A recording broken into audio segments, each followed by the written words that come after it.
नमस्कार, मैं हूं वंदना। आप देख रहे हैं स्वदेशी समाचार। आइए रुक करते हैं आज की प्रमुख खबर की ओर। भाजयुमो नेता पायल सिंह ने छठ पर किया साड़ी वितरण। द्वारका एक्सप्रेसवे पर भारतीय जनता युवा मोर्चा की नेता पायल सिंह ने छठ पर्व के अवसर पर महिलाओं के लिए एक साड़ी वितरण समारोह का आयोजन किया। कार्यक्रम में शामिल महिलाओं ने पायल सिंह और उनके परिवार के लंबे जीवन और सुख समृद्धि की कामना करते हुए आशीर्वाद दिया।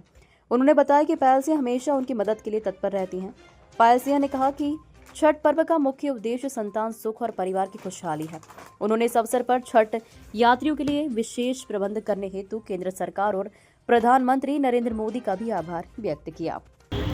नमस्कार, जय छठी मैया। मैं पायल सिंह हरियाणा युवा मोर्चा में मीडिया सह प्रभारी हूँ और आज मैं मेरी जो शक्ल है उससे देख सकते हैं मेरे पे कितनी प्रसन्नता है। छठी मैया का जो आशीर्वाद है वो खूब बरसा है।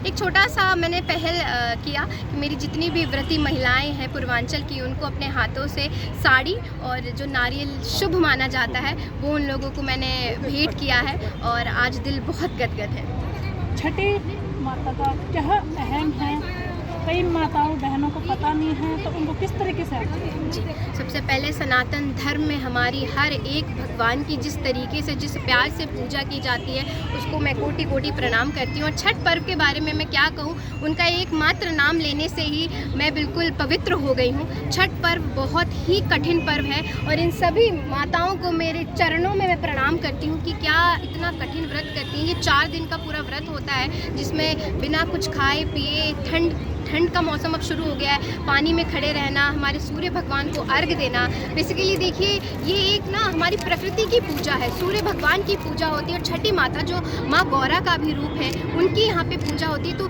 ये दर्शाता है कि सिर्फ एक फोटो और जो मूर्तियों की पूजा नहीं, हमारी पूरी प्रकृति की पूजा होनी चाहिए। तो ये छठ पर्व का सबसे महत्वपूर्ण जो कुछ बातें हैं जो मैंने आपको बताई है और मुझसे ज़्यादा विशेष में जो पूर्वांचल के लोग हैं वो जानते होंगे कि खरना का जो आज भात और कद्दू की सब्जी और फिर अगले दिन जो पूड़ी और खीर का जो भोग होता है, फिर ठेकुआ, मज़ा आ जाता है। जय हो छठी मैया की।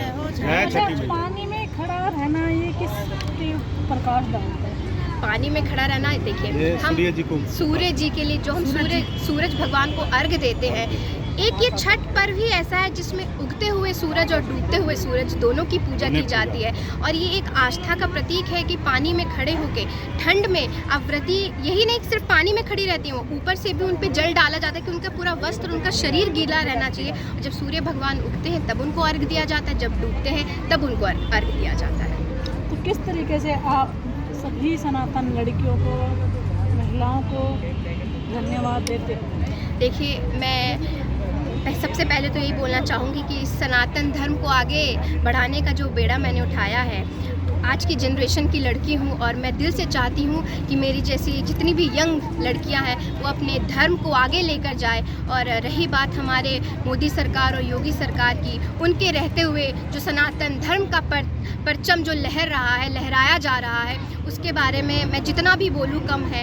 हर हफ्ते आप देख सकती हैं कोई ना कोई त्यौहार हमारे सनातन धर्म में आता है और इसकी खूबसूरती जो है दर्शाती है कि हमारी जो सरकार है वो सनातन धर्म के लिए कितना काम कर रही है। अब रही बात हमारे पूर्वांचल के भाइयों बहनों से पूछिए, इस बार छठ पूजा पे हमारे मोदी सरकार ने उनके लिए क्या क्या व्यवस्थाएं की है। चाहे वो यहाँ 2 पैसे कमाने आते हैं लेकिन उन्हें कभी ऐसा ना लगे कि हम घर ना जा पाए। इस बार ट्रेनों में भी व्यवस्था बहुत अद्भुत की गई है। तो ये सब मुमकिन हो रहा है क्योंकि मोदी सरकार है और हमारे सनातन धर्म को ऐसे ही आगे बढ़ाना है। और मैं हाथ जोड़कर अपनी जितनी भी यंग महिलाएं हैं, मेरे जैसी यंग लड़कियां हैं, उनको बस बोलना चाहूँगी अपने सनातन धर्म का प्रचार करते रहिए क्योंकि सनातन सर्वप्रिय।